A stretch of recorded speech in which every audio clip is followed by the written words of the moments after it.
오늘 아침에는 두 군데를 살펴보겠습니다. 먼저 제가 잠언을 볼 건데요. 잠언 11장을 볼 겁니다. 이 잠언 11장을 보기 전에 창세기 12장을 제가 빠르게 읽어드리겠습니다. 창세기 12장 1절, 2절 잘 아시는 구절인데 1절, 2절 그런데 전에 주께서 아브라함에게 이르시되 너는 네 고향과 친족과 아버지 집에서 나와 내가 네게 보여줄 땅으로 가라. 2절입니다. 내가 너로부터 큰 민족들을 만들고 네게 복을 주어 네 이름을 크게 하리니 네가 복이 되리라. 자, 잠언 11장을 보겠습니다. 잠언 11장 24절 잠언 11장 24절로부터 28절까지 봉독하겠습니다. 자, 제가 봉독합니다. 흩을지라도 여전히 불어나는 일이 있고 지나치게 아낄지라도 가난에 이르는 일이 있느니라. 후하게 주는 호는 기름지게 되며 물을 대주는 자는 자기도 물을 받으리라. 곡식을 움켜쥐는 자는 백성이 저주할 터이나 곡식을 파는 자의 머리에는 복이 있으리라. 부지런히 선을 구하는 자는 은총을 얻으려니와 해악을 구하는 자에게는 해악이 임하리라.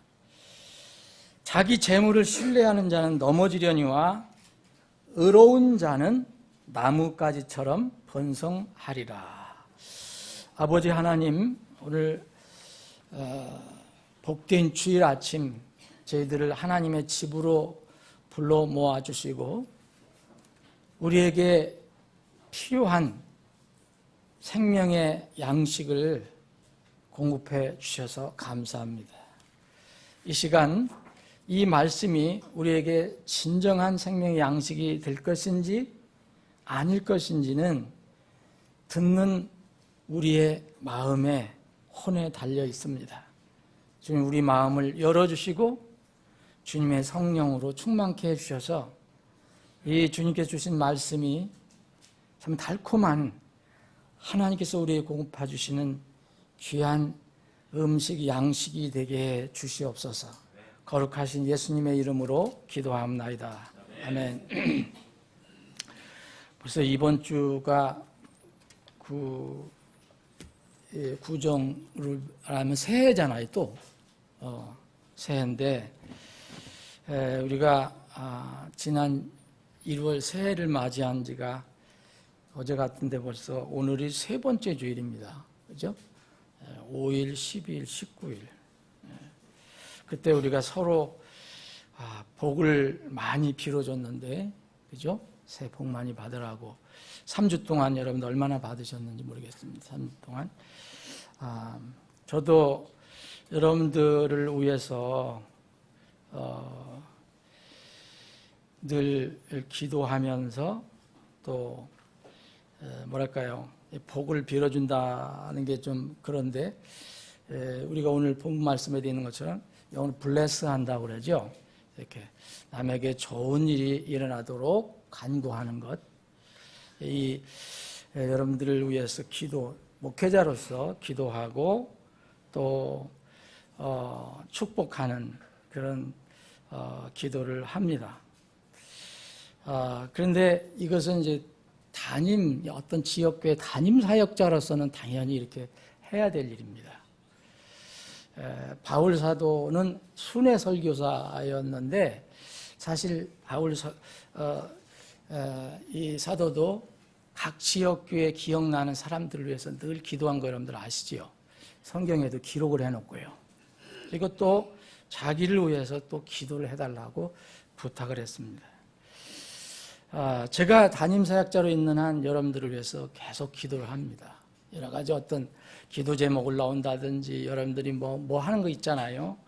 뭐 헌금에 뭘 써놓는다든지 뭐 하여튼 생각날 또 제가 생각날 때마다 그리고 여러분들이 형편을 알 때마다 기도를 합니다. 이건 담임 사역자가 당연히 해야 될 일인데 이제 제가 이제 나이가 많이 들었습니다, 여러분들. 그래서 어떤 주위에 있는 목회자들은 형제들은 저한테 그럽니다. 이제는 순회 설교를 하셔야 될 거 아니냐 그런 얘기를 합니다.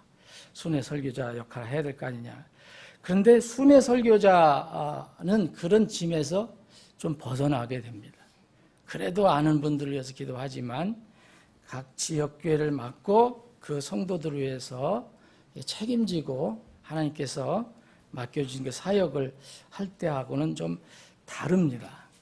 그래서 저는 금년에도 우리가 서로 복을 비는 그런 인사를 했는데 3주간을 이제 오늘 세 번째 주를 맞이했는데 내가 우리 성도들을 위해서 복을 빌어주고 하나님께 기도를 하는데 우리 성도들에게는 무슨 일이 그동안 어떤 복이 임했을까?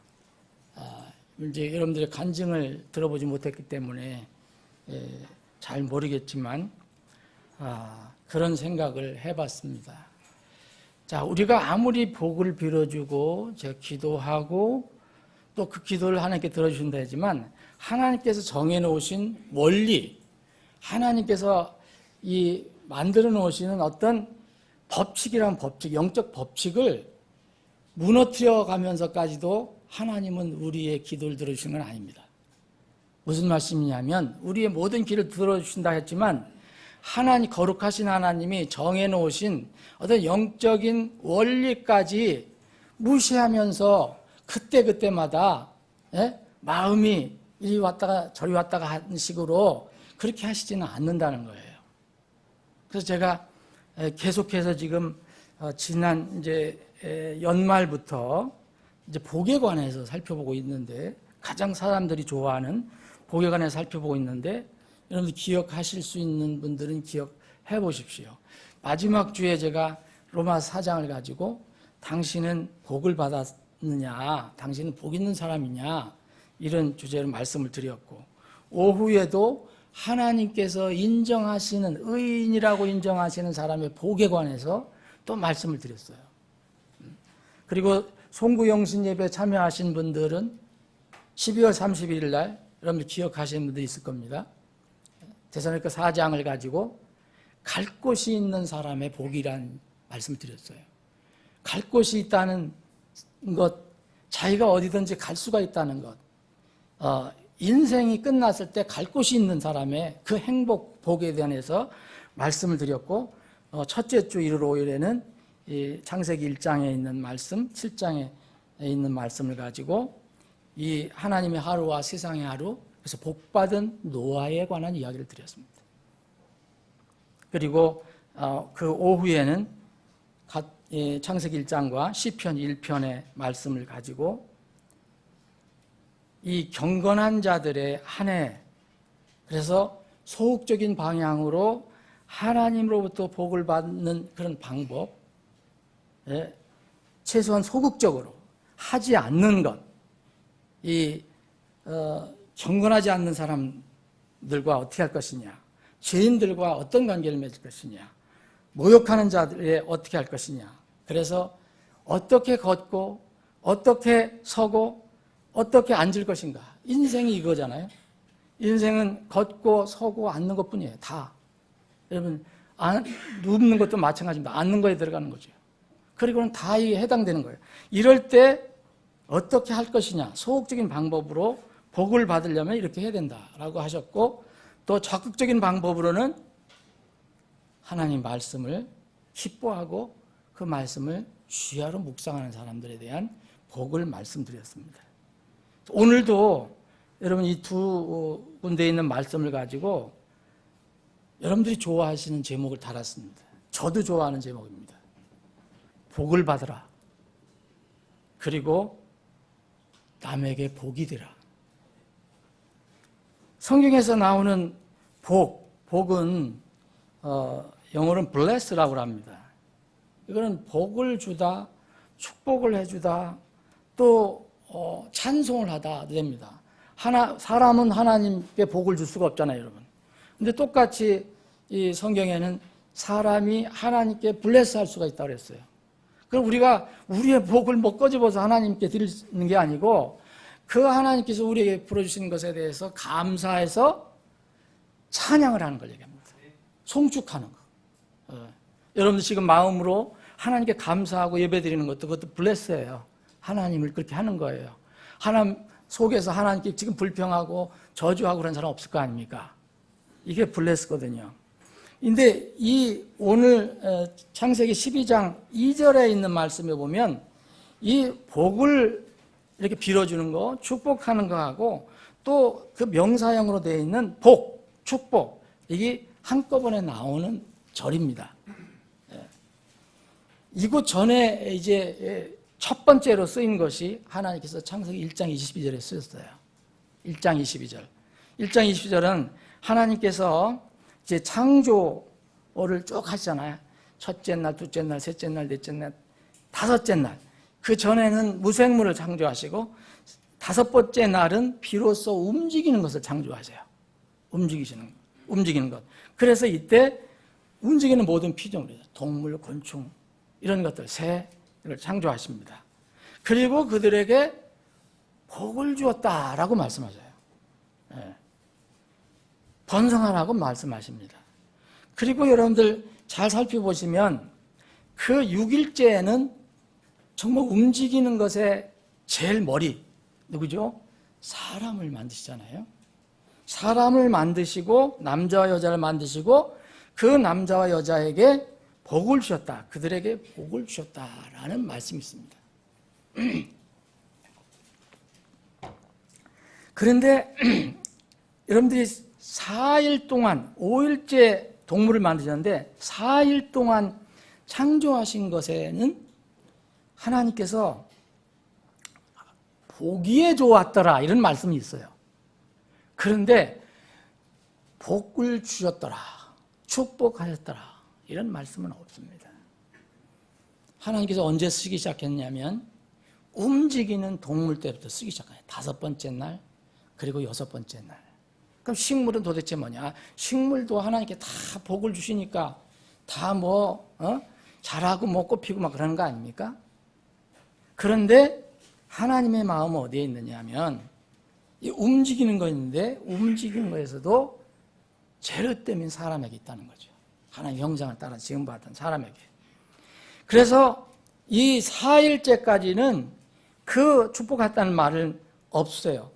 그리고 여러분 그런데 왜 움직이는 것에 복을 주셨다고 하셨느냐?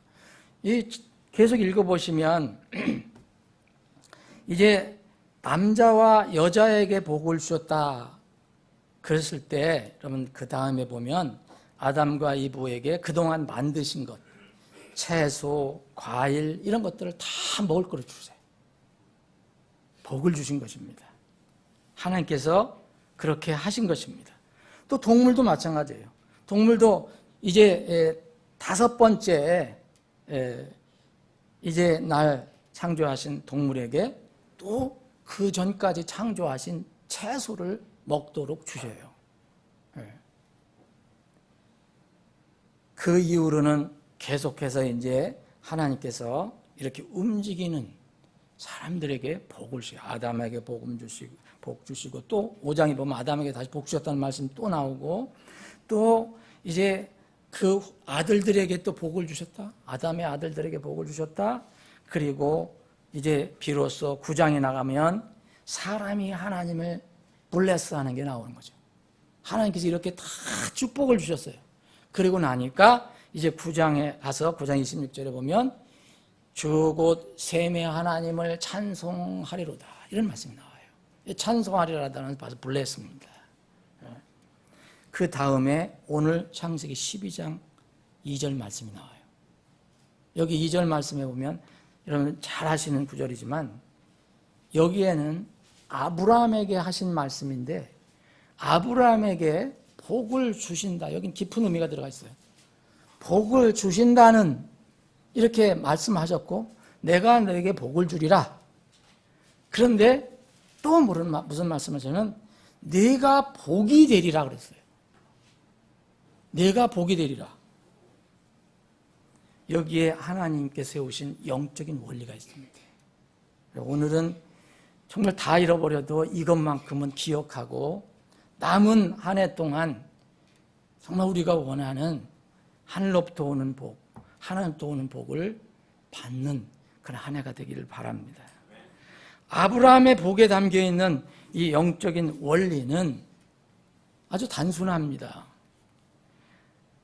아브라함은 하나님으로부터 복을 받고 또 복을 받은 후에 다른 사람에게 복이 됐어요.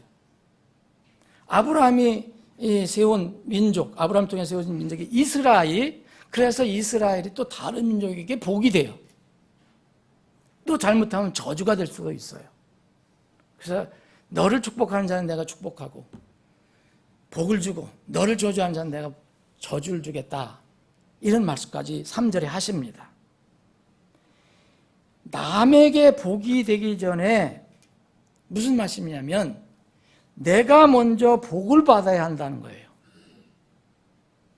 하나님 편에서는 본다면 먼저 복을 베푸시고 그 복을 준비해 주시고 그것을 통해서 그 사람에게 복이 되라고 말하십니다. 이거 매우 중요한 원리입니다. 하나님께서는 먼저 해주시고 그 다음에 명령하시는 거예요. 이건 성경 창세기에서부터 요한계시록까지 똑같습니다. 원리가. 어디도 깨지는 게 없어요. 여러 종교의 신들은 사람이 할 수 없는 것을 먼저 하라고 합니다. 우리가 요새 우리나라에서는 해병대 얘기하잖아요. 해병대 구호가 뭡니까? 예? 아니, 귀신자는 해병대 있잖아. 안 되는 거 되게 하라 그러잖아요. 예? 예. 안 되는 거 되게 하라. 없는 것도 만들어내라 하잖아요. 그건 사실 그 같은 용기를 가지고 일어나라 그런 차원이겠지만 그건 사실 불가능한 이야기입니다. 예? 하나님은 그렇게 말씀하신 적이 없어요. 하나님께서는 할 수 없는 것을 무조건 하라고 하신 데가 없어요. 그런데 사람들은 그것을 오해를 하는 거예요.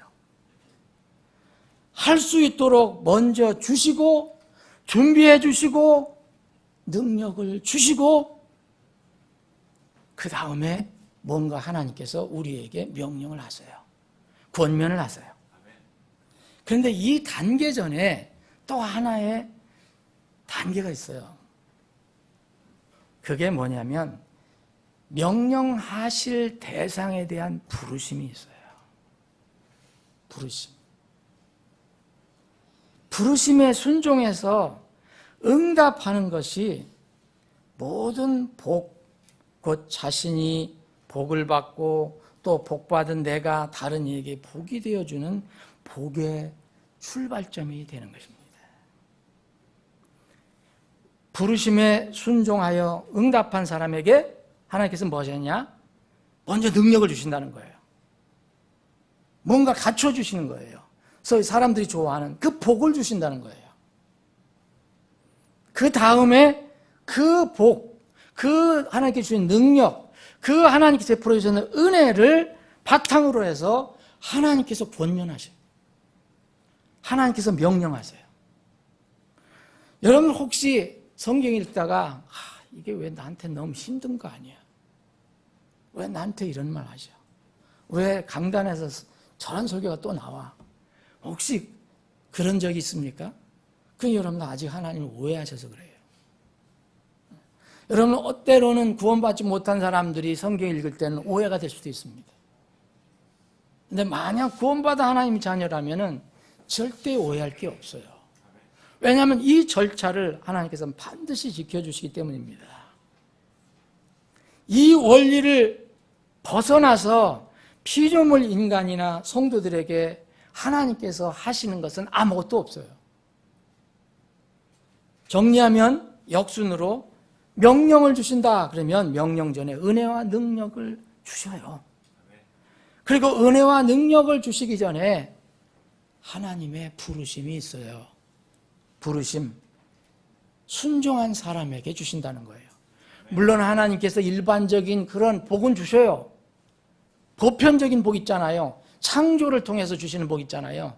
햇빛을 비춰주시고 비를 내려주시고 뭐 나무가 크게 하시고 우리가 먹을 것을 주시고 다 이거는 뭐 구원받지 않은 사람도 사람이라면 다 누리는 거예요. 그러나 성경에서 얘기하는 오늘 제가 말씀하는 이것은 분명히 하나님의 부르심이 있어요. 자, 복의 근원은 하나님으로부터 나오는 거고 또 하나님 보이지 않는 우리가 살필 수 있는 하나님의 말씀으로부터 나오는 거예요. 창세기 22장을 잠깐 보겠습니다.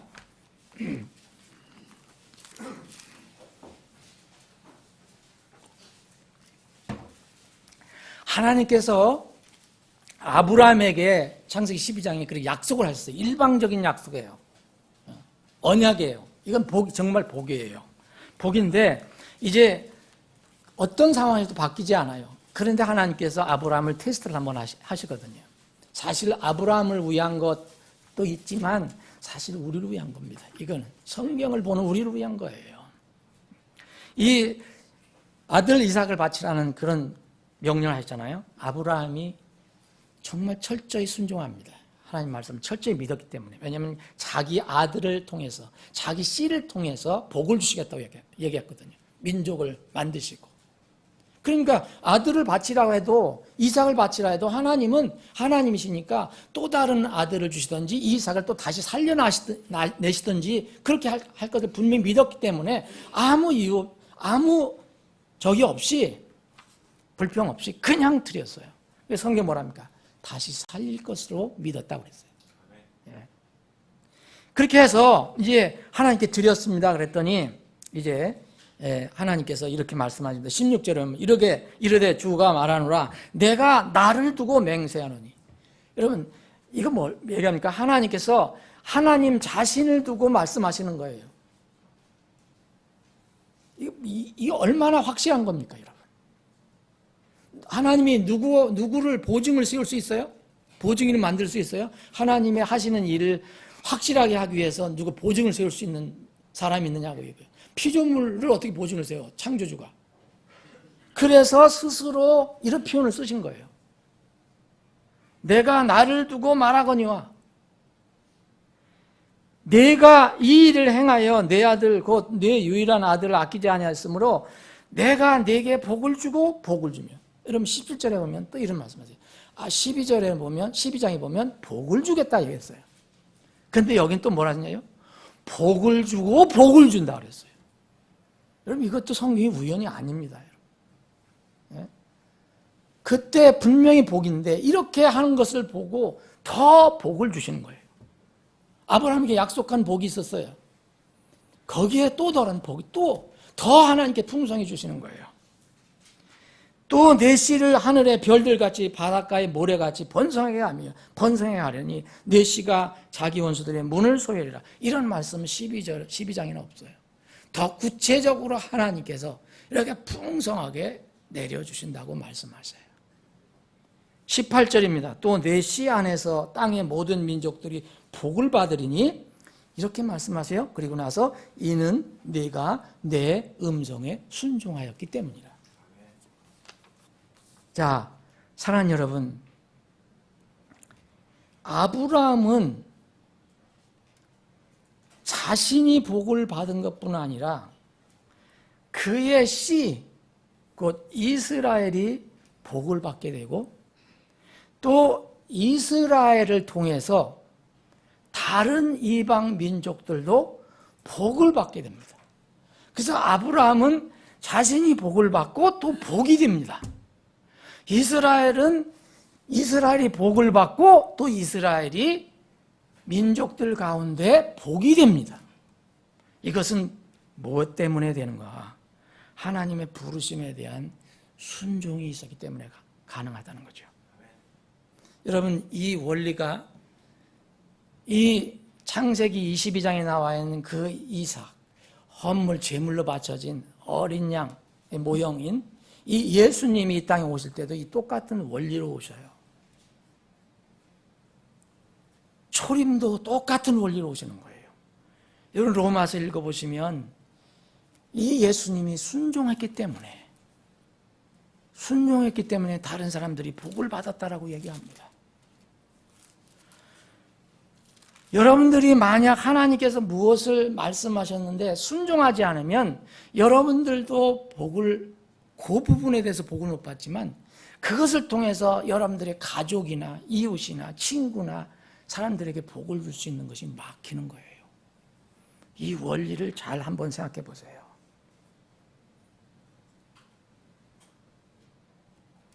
로마서 5장은 예수님이 순종해서 이렇게 복이 세상에 임했다라고 얘기합니다. 한 사람의 불순종으로 말미암아 많은 사람이 죄인 된 것 같이 한 사람의 순종으로, 한 사람이 누굽니까? 초림하신 예수님입니다. 예, 순종으로 말미암아 많은 사람이 의로운 자가 되리라. 여러분 물론 믿음으로 되는 겁니다. 그런데 근원이 어딨냐? 바로 예수 그리스도의 그 순종에 있었다는 거예요.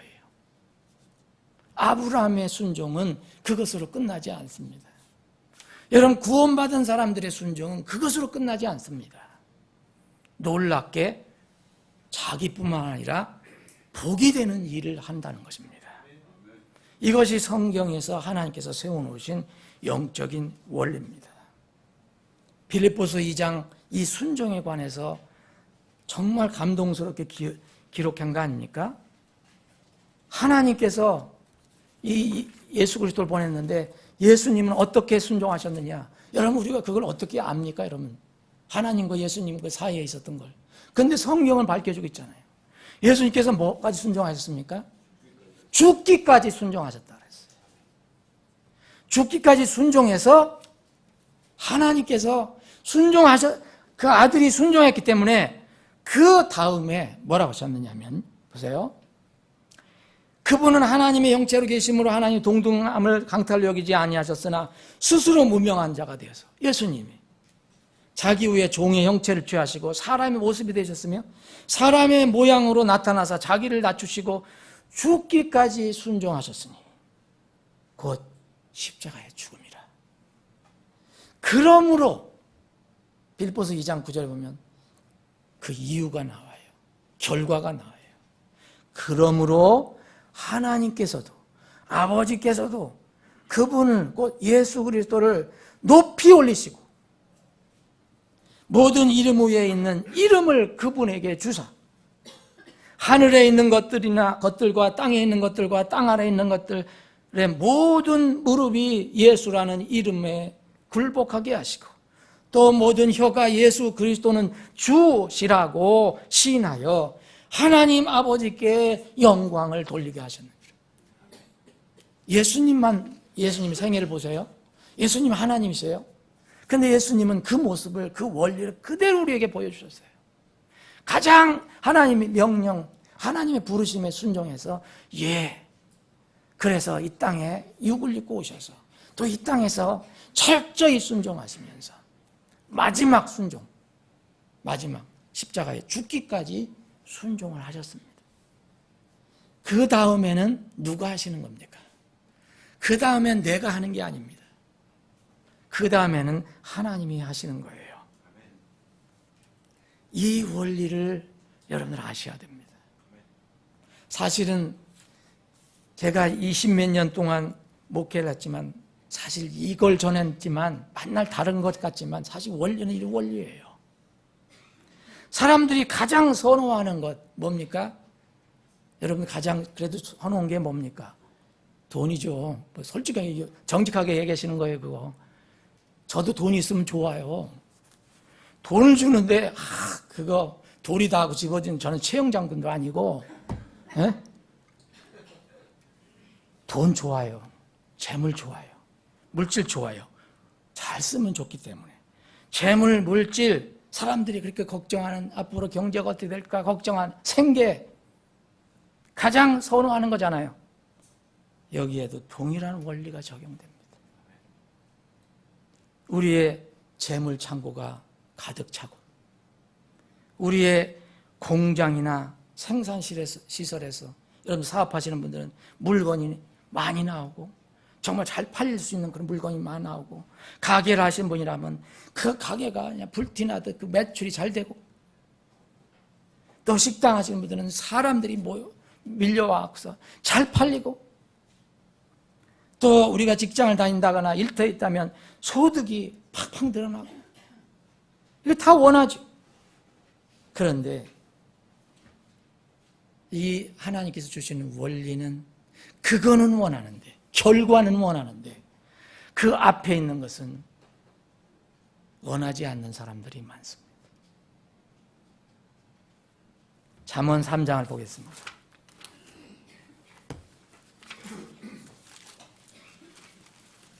오늘 잠언 11장 그 바로 앞입니다. 잠언 3장 9절에 이런 말씀이 있습니다. 내 재물과 내 모든 소출의 첫 열매로 주를 공경하라. 10절입니다. 그리하면 결과요. 근데 사람들은 10절을 좋아하거든요. 근데 9절은 별로 좋아하지 않습니다. 내 창고가 가득히 차고 내 포도즙들이 새 포도즙으로 넘치리라. 새 포도음료로 넘치리라. 여러분, 이 원리를 잘 한번 생각해 보십시오. 아주 단순한 원리예요. 하나님이 먼저 앞에 계십니다. 그런데 하나님을 떠나서 오직 자기 힘으로 세상에서 뭔가 해보려고 하고 성공하려고 하는 사람에게는 오늘 우리가 본 말씀으로 나눠본 잠언 11장의 후반절의 말씀이 돼요. 11장 24절 보세요. 24절 보면 흩을지라도 여전히 불어나는 일이 있고 후반절 지나치게 아낄지라도 뭐예요? 가난에 이르는 일이 있느니라. 여기 지나치게 아낀다라는 말은 이게 영어를 보실 수 있는 분들 보면 붙들고 있다는 거예요. 붙들고 있다. withhold. 붙들고 있다. 그 말씀이 26절에 있는 여기 다르게 번역을 했거든요. 근데 26절에 있는 단어하고 똑같은 거예요. 26절에 곡식을 움켜쥔다 할 때 움켜쥐는 거하고 아끼는 거하고 똑같아요. 단어가. 영어 보세요. 제가 잘못 말하는 거 아니니까. 자, 어떤 사람은 자기 힘으로 뭘 하려고 하기 때문에 하나님을 도외시해 놓고 그렇게 합니다. 그게 열심히 하는 건 나쁜 거 아니에요. 그런데 결론은 가난에 이르는 거예요. 근데 어떤 사람은 늘 하나님을 인정해요. 하나님의 명령인 먼저 베풀라, 먼저 주라는 명령에 순종해요. 그런 사람은 11장 24절 앞절이 해당되는 겁니다.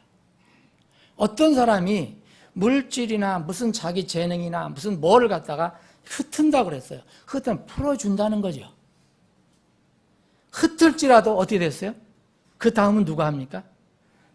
여전히 불어나는 일이 있다고 그랬어요. 재미있는 것은 여러분들이 이런 것도 깊이 공부하시려면은 여기 능동형으로 되어 있나 수동형으로 되어 있는가 보세요. 흩트는 거, 아끼는 거, 움켜쥐는 거, 파는 거, 뭘 선을 구하고 여기 있잖아요. 재물을 신뢰하고 이런 건 다 능동형이에요. 내가 하는 거예요. 내가. 그런데 그 다음에 나오는 건 가난에 이르는 거,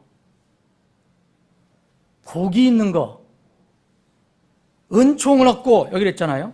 자, 27절 부지런히 선을 구하는 건 그건 앞으로 능동형이에요. 자기가 하는 거예요. 은총을 얻는 거는 이거 수동형이요. 그렇게 돼 있어요. 수동형이라는 건 무슨 뜻을 얘기합니까? 내 힘으로 된다는 게 아니에요. 다른 데서 뭔가 외부에서 주는 거예요. 우리는 외부가 누구예요? 하나님.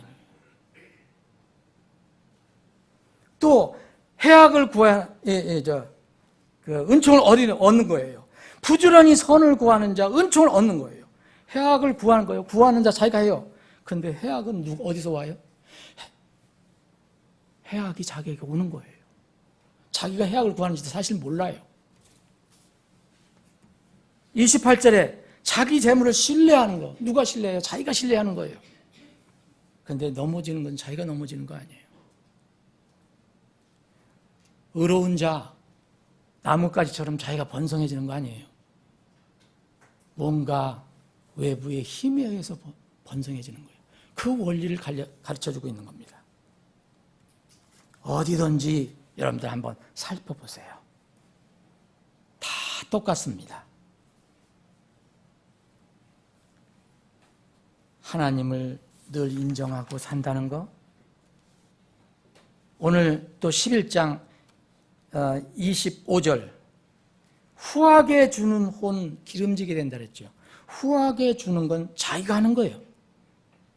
그런데 혼이 기름지게 된다는 것은 말씀 보세요. 수동형으로 되어 있어요. 그리고 물을 대는 자라고 그랬는데 대주는이라고 하세요. 그럼 이해가 더 좋습니다. 이게 뭐냐면 물을 대주는 거예요. 이 물을 대주는, 무슨 여러분들 시골 생각을 한번 해보세요. 농사짓는 생각해 보세요. 지금 이제 뭐를 심든지 뭘 해야 되는데 바짝 말라갖고 가물어서 물이 없어요. 그런데 어떻게 물이 없는데 어떻게 물을 대줘요? 그런데 여기는 물을 대주는 사람이라 했어요. 그럼 본인이 물이 있는 겁니까? 없는 겁니까? 물이 있습니다.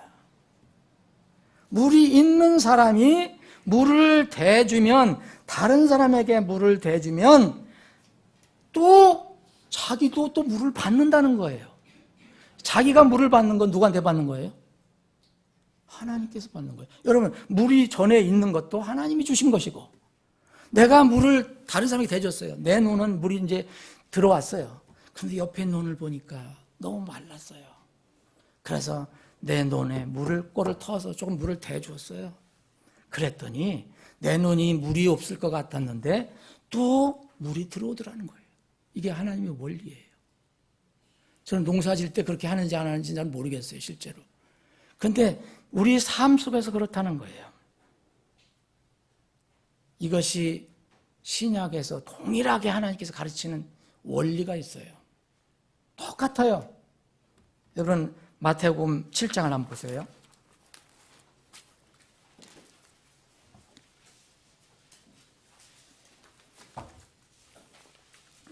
그럼 마태복음 7장 7절부터는 주님께서 기도하라고 말씀하시는 거예요.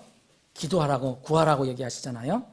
그리고 그 아버지께서, 우리가 기도하는 그 아버지가 어떤 분이신가를 여기 11절까지 얘기해요. 그리고 12절이 나와요. 7장 12절. 이 7장 12절 흔히 뭐라고 하냐면, 여러분 대부분 아시겠지만 황금 법칙이다 얘기해요.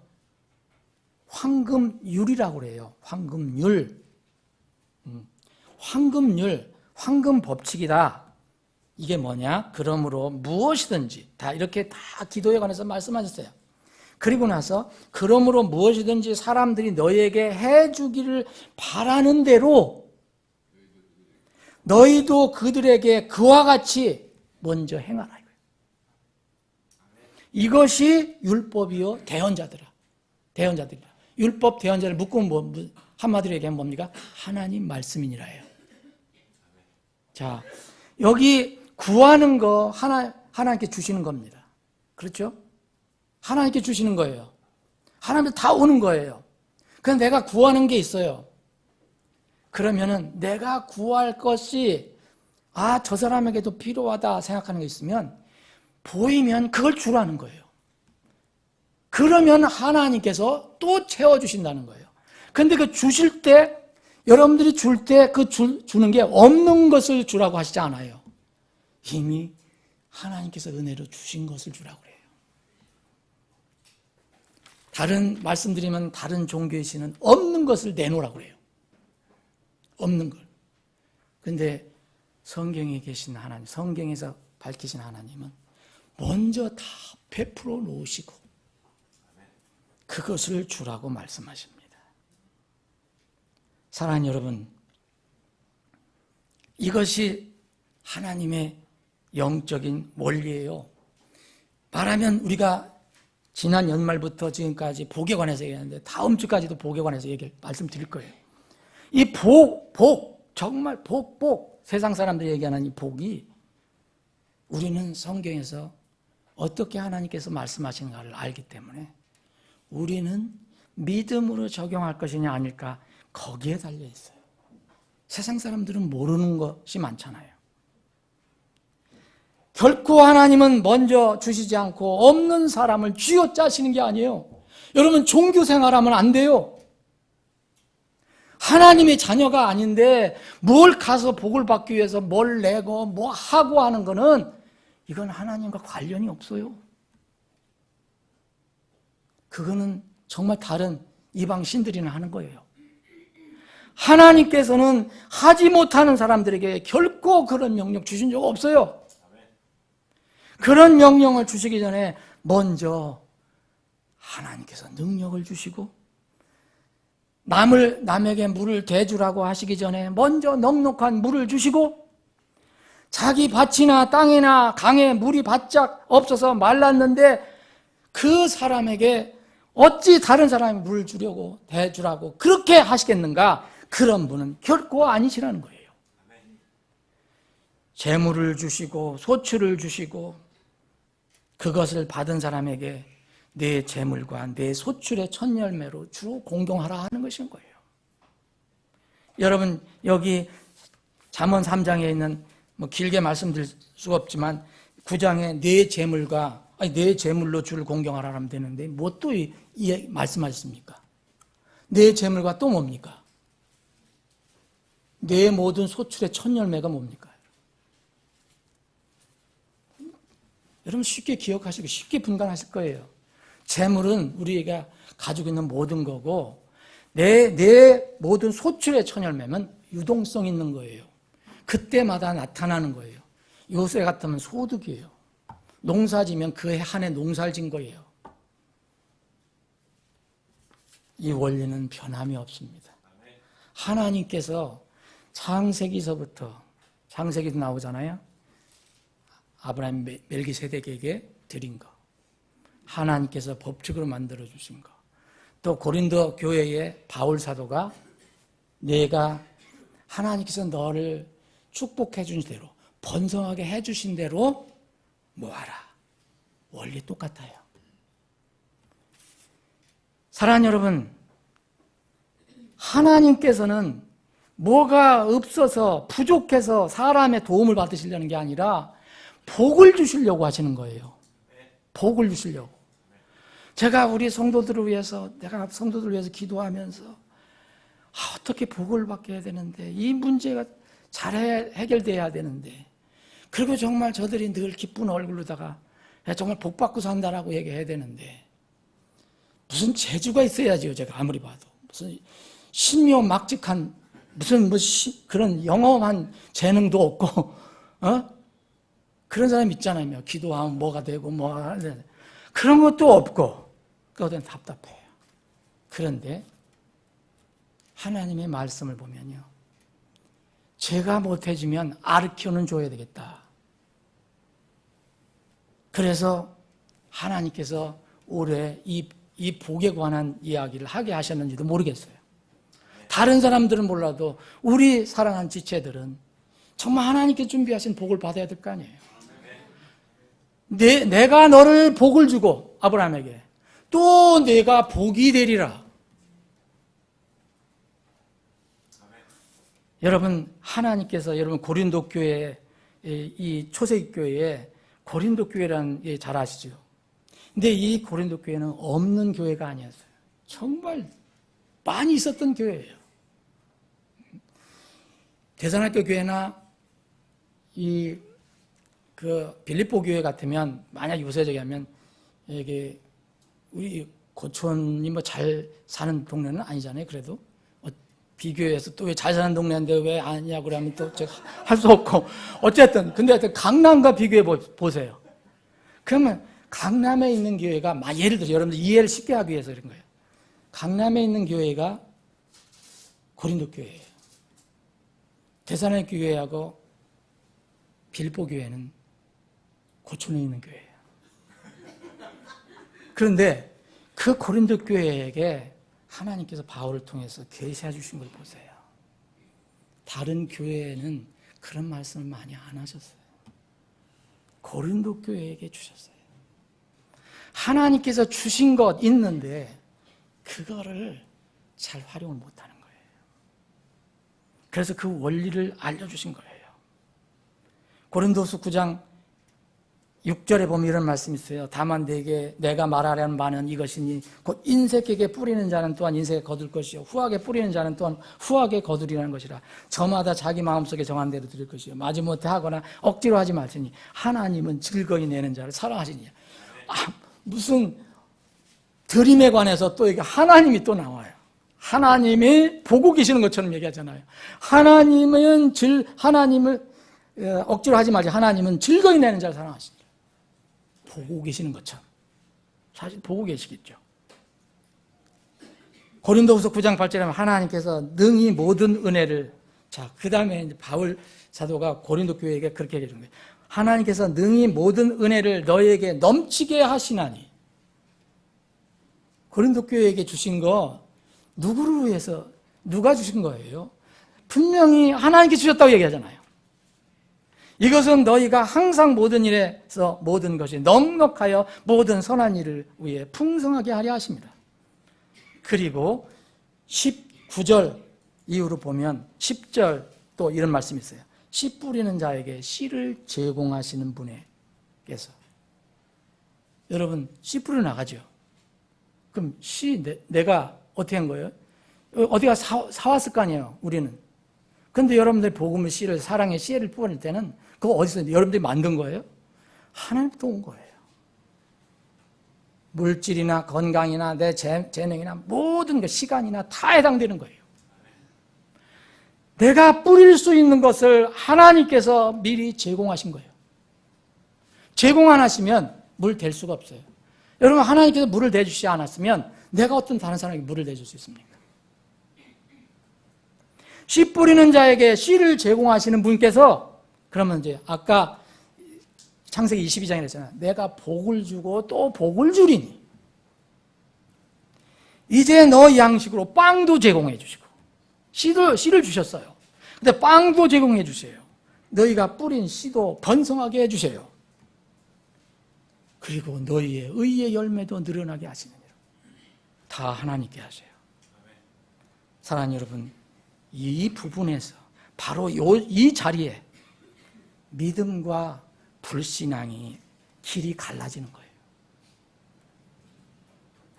분명 하나님의 복과 은혜를 받았는데도 말씀에 순종하는 믿음이 없어서, 그리하면 하나님께서 이렇게 하신다는 것이 자기 것이 못 되는 거예요. 잠언 3장 9절이 없어요. 그런데 10절이 오겠습니까? 안 오거든요.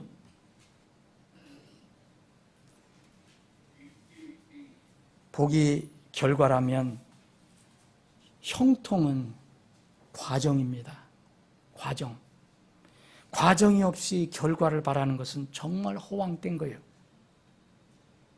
평양의 대동강물 팔아먹은 봉이 김선달보다 더 사기꾼이에요. 이렇게 하나님을 인정하고 공경하는 과정이 없이 사람들은 재산을 모으고 세상에서 성공하려고 해요. 근데 이것은 다 헛된 것이에요.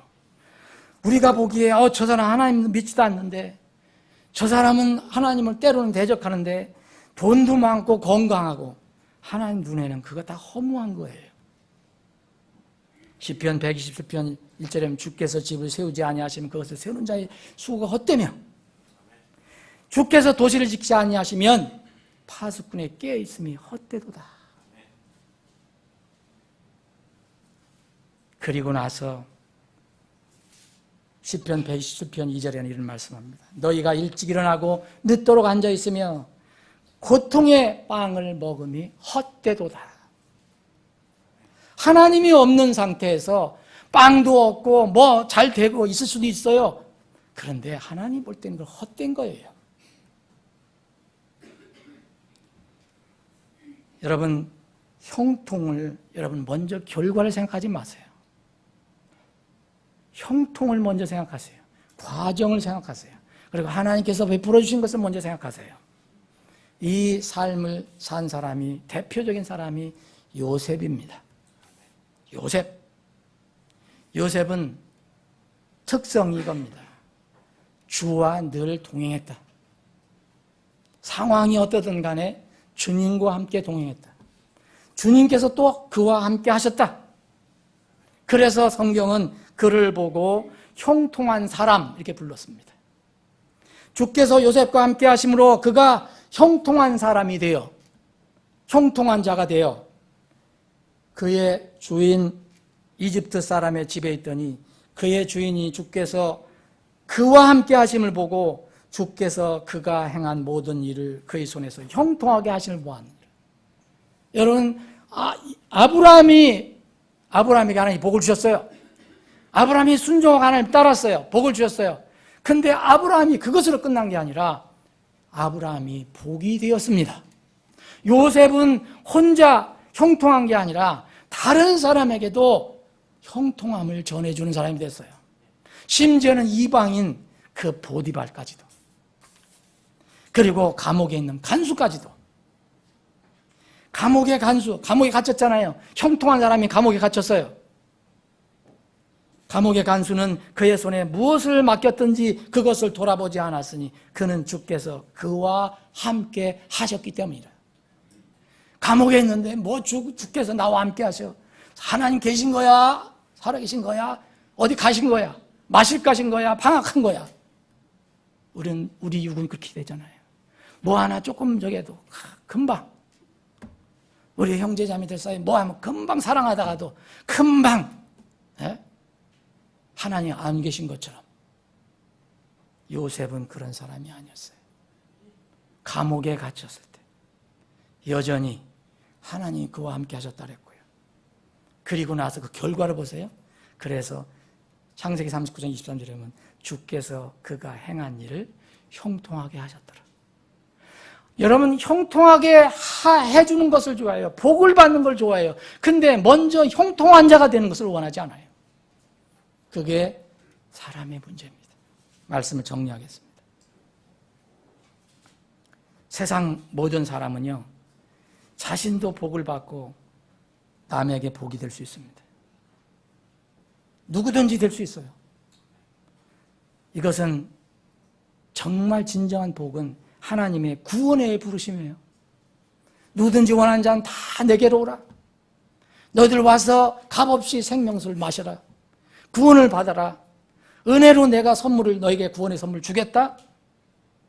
그 부르심에 순종해서 구원을 받는 사람들, 이게 복 받은 사람입니다.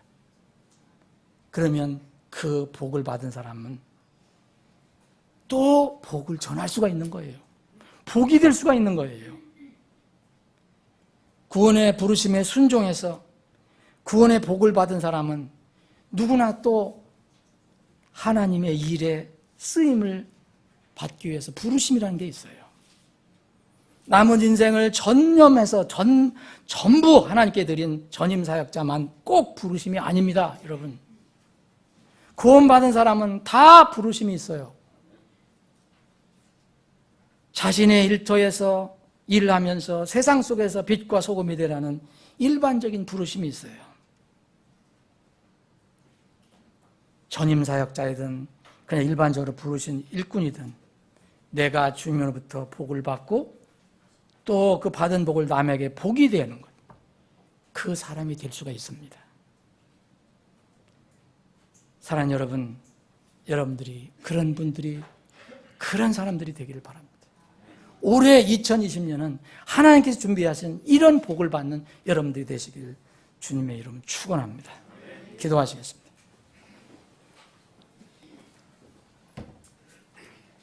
잠깐 기도하겠습니다.